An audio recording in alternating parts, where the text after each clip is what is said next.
Hello, this is Arthur Kadawa of the World of Monsters channel. Today, AJ is going to take you on an in-depth journey into the past, into the deep, deep places, into the world of the Drow, also known as the Dark Elves. First, we need to leave behind the world of sunshine and moonlight, go down into the deeper Underdark, and beyond, where no light above has ever reached, beyond the realm of the dwarves, to places where sunlight and rainbows are stuff of myth and legend, where the ancient vaults of the giants imprison titanic terrors of the Dawn Wars, and vast chambers the size of islands and continents, with their own lakes, mountains, valleys, forests, and seas, stretch for mile after twisted mile. This is the realm of the Drow. Long ago, back thousands of years in the D&D world, the elves were one people. They were created by the elven gods, basically from, well, myth says they were created from the blood of Corellin Larathian, and they were the natural enemies of his enemy Grumsh and the Orcish people. And at one point in ancient history, the elves were all slaves. First in the huge global conflict of the Mind Flayers and the Aboleth, and later they were heavily involved and trodden underfoot in the war between the giants and the dragons. But after that time, they rose to preeminence themselves and had a world-spanning empire. But this fell to ruin in a massive conflict called the Crown Wars or the Throne Wars, where they warred amongst themselves for various reasons. And it was during this time that they split, and the elves were basically divided between those who believed in justice and fairness and those who believed that they had a right to rule. They were created by deities to have dominance over other species because they were created perfect. This idea of the right to be mighty is a characteristic of the Dark Elves or the Night Elves, or the elves that were then known as the Illitheri. And the Illitheri were driven underground, and this was mainly spurred on by one of the lesser gods of the gods of the elves, called Loth.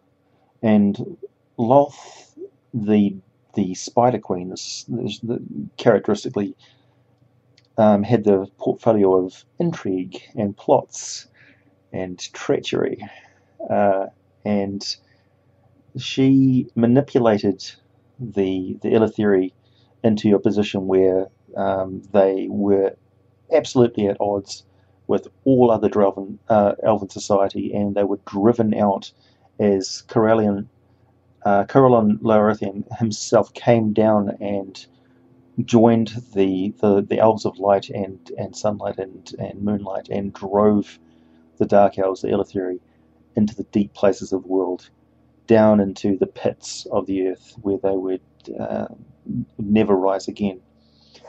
And there they stayed forevermore, and gradually over the thousands of years, they came to have their own pantheon, very much dominated by Loth, and they came to not regard themselves as elves of the surface world in exile, but elves who owned the underworld, this was their domain and their mastery, and they had no desire to return to the surface. In fact, their only desire was to take revenge upon the surface elves and destroy all who had abandoned them and turned against them, because it was their right, and it is their right to be mighty. Now, the elves' founding philosophy is that evil lingers, that the way that they have persevered over the many, many years in exile is to be more evil than everything around them, basically, to be the most ruthless, to be the most cunning and cruel, and to get ahead any way they can. it's an interesting facet of their language that sayings are kind of reversed a little bit. So instead of saying only the strong survive, they would say those who survive are strong. So it adds a little bit of wiggle room there for the weakest but the most intelligent and conniving to be the winner by basically taking out those who are stronger than they are. So those who survive are strong, those who are most evil persevere and linger. It's the great hurts, it's revenge that burns and drives the heart further than feelings of goodness or kindness or cooperation. Those are fleeting objectives that are only good for the group. The individual thrives on revenge and cruelty and the quest to be the best, to be dominant.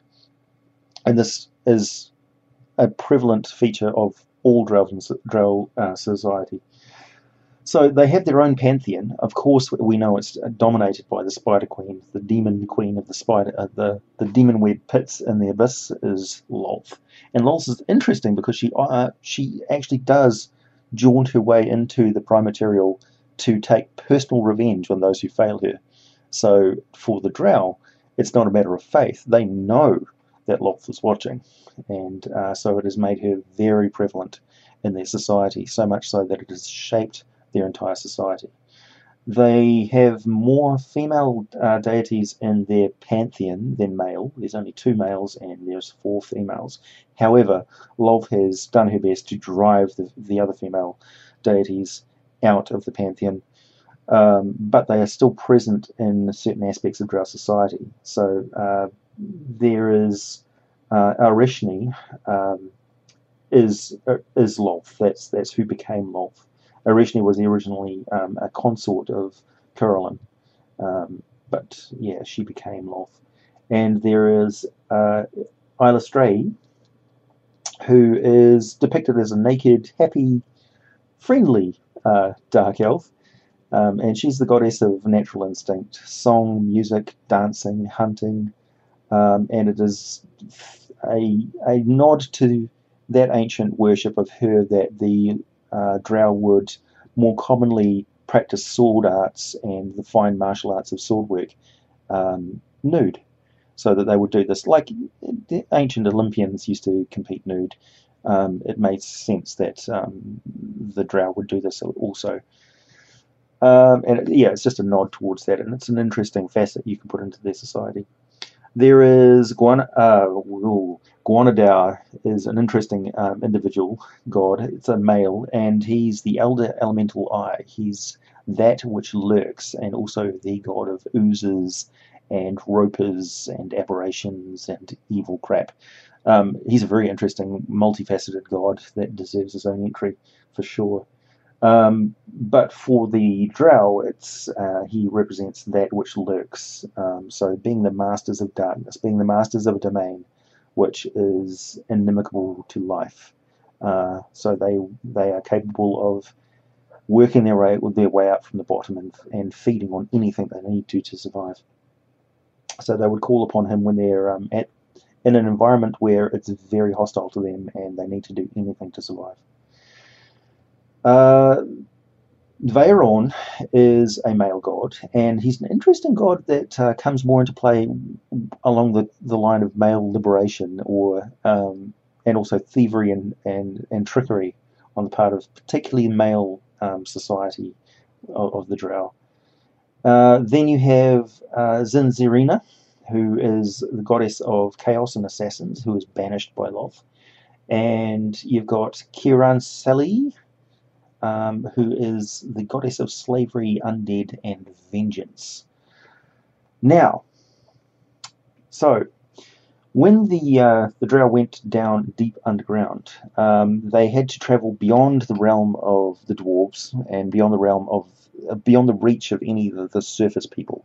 So you have what is known as a division called the Upper Underdark, and this is an area which is kind of like the middle ground. So those who think that they're venturing very deep underground are really usually just in the Upper Underdark. The Lower Underdark is where the dwarves sort of delve deeply, and you're getting into the territory that the Drow call home. And also you're going down deep enough that you're going to start to see remnants of the ancient giant empires, and also even deeper still, you'll get into the really weird places of the world where you find the remnants of the Aboleth and the Illithid, the Mind Flayer empires. And it's on the ruins of these, and in huge underground chasms that just boggle the mind in size, that the Drow call home.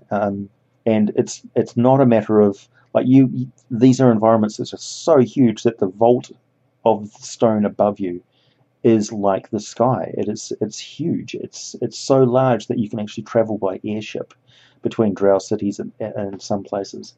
And the pillars of stalagmites and stalactites are so enormous that the highways spiral their way up around them to higher reaches in these caverns and things, into other chambers. And there'll be ropes which stretch for thousands of feet that are huge, hundreds of feet thick, and specialized ships and things will travel by crawling their way along them. And there's oceans and channels and rivers and fungal forests and all sorts of fantastical terrain that is undreamed of by the people on the surface. They have no idea that this is there. And for many of the inhabitants down there, there'll be many which the surface world has never seen, never heard of, never interacted with. There'll be nothing in the monster listings, so you can come up with small, relatively benign races down there that you don't need to explain. It's a truly exotic environment.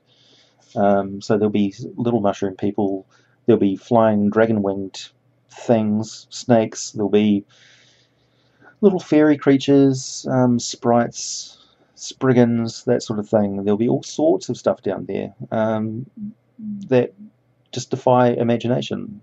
And you get things like the flumphs and the myconids and the formians, the ant people, all sorts of stuff. And the Drow are dominant over all of this. They have, unlike most other intelligent races, they have a understanding with them and the Mind Flayers that there's a live and let live sort of attitude there, that the Mind Flayers realize that in their current ebb of their civilization, the lower state of their civilization that they're in right now, that the Drow, if they put their mind to total warfare, could possibly destroy them. And they know that this isn't going to happen. And they know that the way that they do this is to basically hands off the Drow. They don't feed upon the Drow unless they absolutely have to. And of course the Drow, they don't have much to benefit from wiping out the Illithid. They're much more useful to them as allies, at best. So the Drow live in places of the world where natural energies are unusual. You could say that the far realm is scratching at the surface of these deep places of the world, where the crossing over into the elemental plane of Earth is sometimes as simple as turning a corner. It's very strong in the geomagnetic energies of the world, and it is through this that the Drow channel additional power, and they are truly masters of this underworld. And it is represented by the fact that the equipment that they carry is quite often magically attuned and magically charged to these energies. They quite often use adamantine metals that they find themselves, or they steal from the Snurf or have their slave races take for them. And they fashion fine, very fine chainmail armor. Their swords are thin and rapier-like, and they have filigree style decorations of this dark metal, which is laced all throughout their clothing, and it's almost chitinous. And they don't have huge, big, thick swords and things like that. They have fine, dexterous, agile weapons that are very deadly, very sharp, and you won't see them coming. The first thing you'll know is it's passed through you. There's a stinging pain. You look down and your leg's been cut off. These weapons are magically empowered and attuned to the Underdark realm, and when they are taken to the surface, they no longer have this natural strength flowing through them, they're out of tune with the surface world and they quickly degrade. They'll still be very strong, very handy weapons, but they won't be magically sharp. The raw materials that the drow use, the leathers and things like that, have never felt the touch of sunlight, and they just don't have any immunity to it. It's like plastic that you leave out in the sun degrades very quickly. So too do drow equipment. It shrivels and shreds in the sunlight like tissue paper. The unusual materials that they have, it's throughout every facet of their lives, such as if you were to sit down at a meal in a drow home, where the husband would serve you up food that is very, very unusual. You'd have small spider egg caviar, you'd have a pasty sort of vellum of the sheath of the inside of a giant mushroom, you'd have strips of preserved spicy lizard steak, you'd have a gland of a giant insect or other such thing, which is fried up and served up with some sort of other plant matter. On the surface, I mean, it's basically a normal sort of meal. The constituent proteins and the carbohydrates and things are all there, but the sources of all these things are very unusual, and its flavors would be very exotic, and probably not very palatable. And of course, you'll inevitably be poisoned.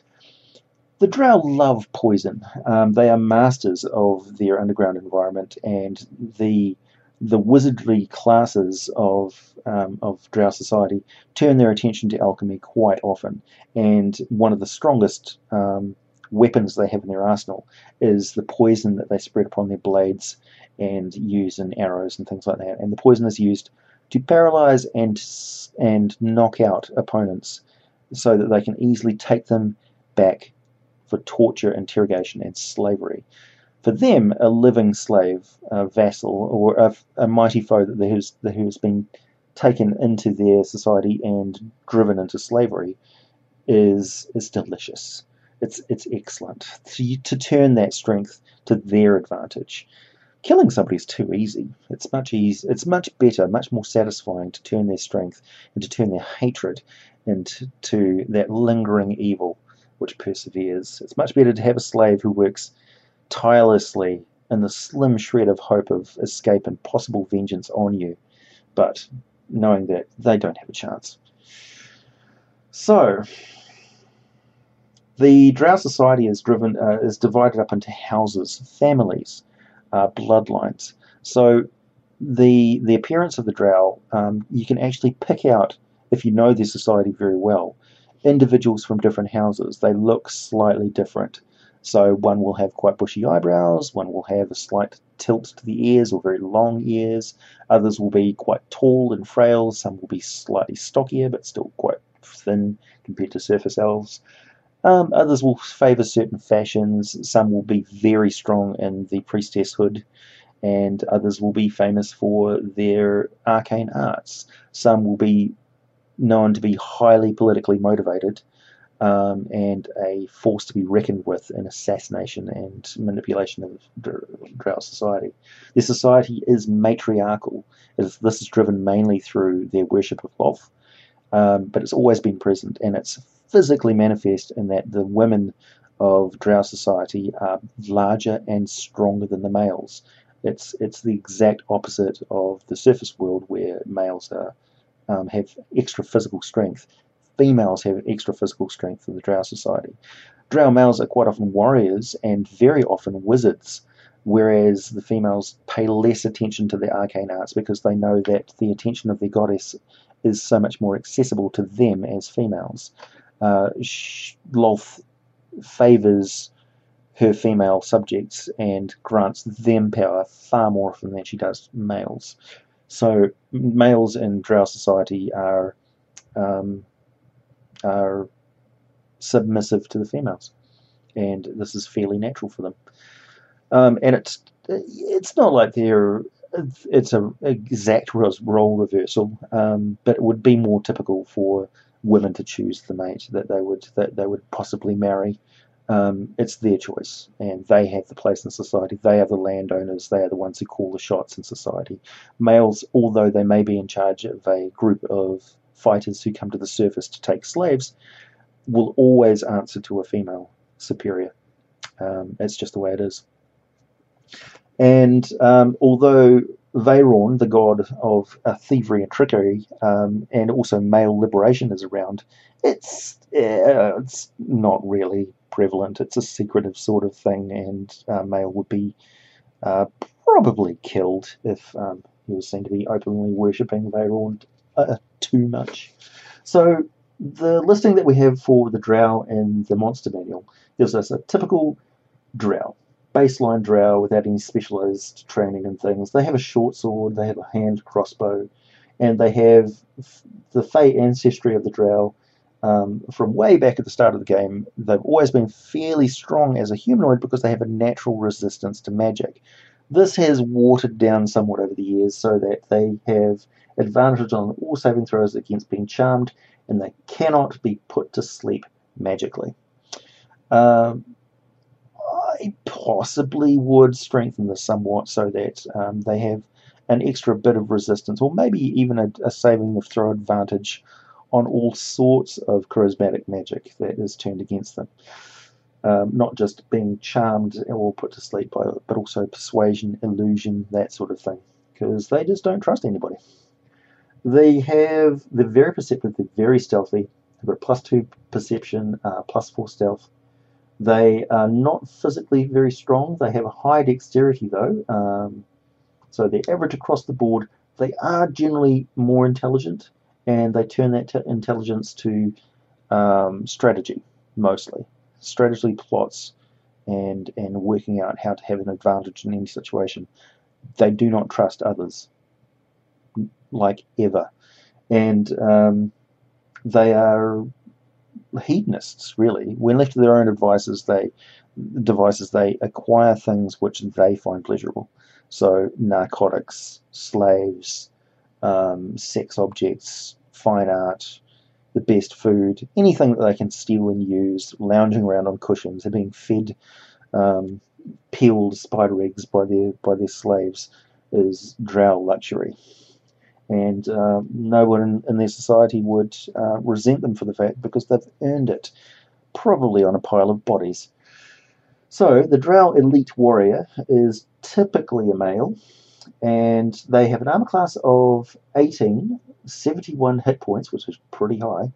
They've got a speed of 30 feet. They have a dexterity way up in the 18 range, and again, their constitution and charisma, wisdom, and intelligence are fairly high, and they're strong, with a strength of 13. They have pretty good saving throws for dexterity, constitution, and wisdom. Their stealth is +10, so these are ninjas, basically. Ninja sword masters who are very capable of making multi-attacks with their short swords. They have +7 to hit. They've got a reach of 10 feet. And they have also, along with a slicing, piercing attack of the short sword, they do extra poison damage. And this is not just the... they don't actually mention anything about this... Oh, well, the poison that they put on their blades isn't the paralyzing knockout poison. That's typically reserved for their crossbows. So they have a hand crossbow, which they're kind of famous for. Range attack, +7 to hit. 30-foot close range, 120 feet at a stretch, which is a little bit less than your average Old West handgun. And they do 7 points of damage on a hit, and the target needs to make a DC 13 Constitution saving throw or be poisoned for 1 hour. If the saving throw fails by 5 or more, and this is very important, the target is also unconscious while poisoned this way. Now note, poisoned for an hour. Unconscious for an hour. So they can easily kill you. The target wakes up if it takes damage, or if another creature takes an action to shake it awake. So the Drow can gently pick it up, put a cloth over its face and keep it cloyed with a narcotic gas, and keep it in a slumber whilst slinging it over the back of a riding lizard and taking it back home easily. So a hail of hand crossbows from a small squad of drow fighters can take down the mightiest foes, particularly if they've also employed a magic which reduces the constitution saving throw ability, or they've run them to exhaustion so they're getting disadvantage on saving throws. They are brutally efficient at this and are famous for it for a very good reason, because it's their primary tactic and it works. And once they have you, it's very hard to get out of their clutches. So they have innate spellcasting from living underground so long, and they channel this ability.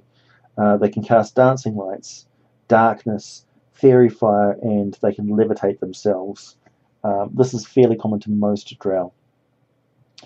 The priestesses, of course, have additional spellcasting abilities: guidance, poison spray, resistance, spare the dying, thaumaturgy, of course, animal friendship for underground creatures, cure wounds, detect poisons and disease, shooting a ray of sickness, restoring the injured, protection from poison, casting web, of course, conjuring underground animals such as two giant spiders to the beck and call, dispelling magic, casting divination on looking pools or into translucent spider eggs, freedom of movement to travel through all sorts of undergrowth and fungal forests and cloying clouds of fungal filaments, insect plagues spread across the land, and mass curing of wounds of all of their followers. All drow have sunlight sensitivity, so that they have disadvantage on all attack rolls as well as wisdom perception checks while in bright sunlight. They can wear thick lenses and things to protect themselves, but they're going to burn to a crisp if they're exposed to sunlight for any length of time. They're just not used to it. They very, very rarely would willingly go out in the sunlight. To them, it's like walking across the hot sand of a very bright and hot sunny beach. It just burns. They don't like it. So when they do their raids on the surface world to take slaves, if they need to, they will only come up at night time, and they will never venture out willingly during the day. The drow mages, of course, typically have battle-style magic at their disposal. If you're encountering them, they're armed to the teeth for conflict. So they'll have mage armor, mage hand, minor illusions, poison spray, rays of frost, magic missile, shield, witch bolt. They can alter self, misty step, and cast web to hamper and have a tactical advantage on the battlefield. They can shoot bolts of lightning. They can fly. They can claw you with Ethered's black tentacles. They can use greater invisibility and, of course, cloud kill. So yeah, and they are typically a 10th level spellcaster with a DC 14 on their saving throws. And +6 to hit with their spell attack. So they're very capable. They spend their life dedicated to the study of magic, because for them, males in Drought Society, it's basically either be a warrior, be the consort of a high-ranked priestess, or be a mage. That's really it. Other than that, you're going to be a shopkeeper or a street sweeper or whatever. So it's in their best interest to ally with a strong female, a strong matriarch, a strong female line, a strong family, and strive to be the best that they can be and kill anybody in their way. Drow Society is built upon assassination, intrigue, cunning, double crosses. They involve themselves like the most vicious soap opera you've ever seen.